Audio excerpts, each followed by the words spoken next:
if you want to throw in a success story that you've seen that might be relevant and helpful, feel free. Most recently, I was working with a mining client, and the sort of the shift globally to different sources of energy around the world is changing the products that they need to mine. And it turns out they need new engineering capability to mine those new products around the world. And those are firmly engineering and technology kinds of skills, and they're very scarce around the globe. And they can only mine where those materials happen to be in the planet. So if that means it's in Africa, then they've either got to find people and fly them to Africa, or they have to source them locally in Africa. There's a massive skills shortage for them. And so, we work with them to help working on skills-based recruiting and internal sort of resource management strategies to try to help them, leverage this really scarce set of skills that they're looking for globally, as one example.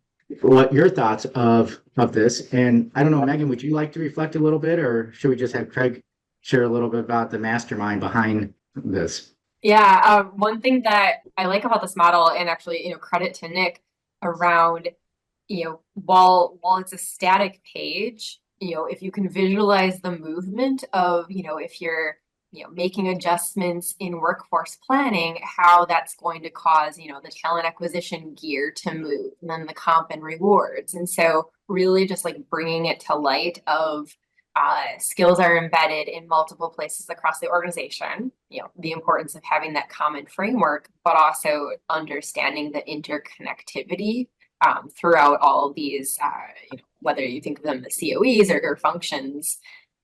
But yeah, I like that movement aspect.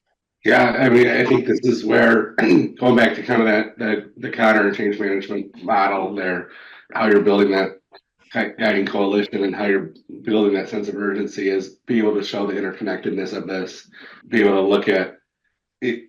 Like as Craig was kind of explaining this model, and I'm sure he'll go more into this.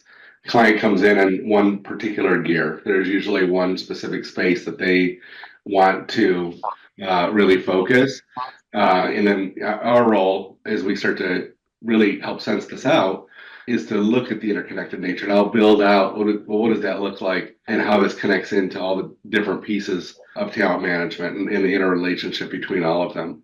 We have some comments about the Skills Cloud and Workday and LMSs and LXP, LXP systems, HRS. So, but and that's all good. I think the technology may be ahead of our business process. As an L&D practitioner for many years, like with all of you, my experience has been, and I resonate with a lot of what Craig just said. Right, we don't have established processes in my organization. A lot of organizations that I've worked in, they're not enough robust processes to capture, for example, when someone comes into the organization, like we hire people against skills and competencies because they're in the job descriptions, but do we capture those skills? Do we actually ask somebody to go in there into a database and capture them when we first come into the organization? That has been my experience, so that later on we can leverage that information for development planning or for some kind of talent assessment or succession planning. Like that to me is like that integrated talent management strategy that I think Megan actually coined earlier today.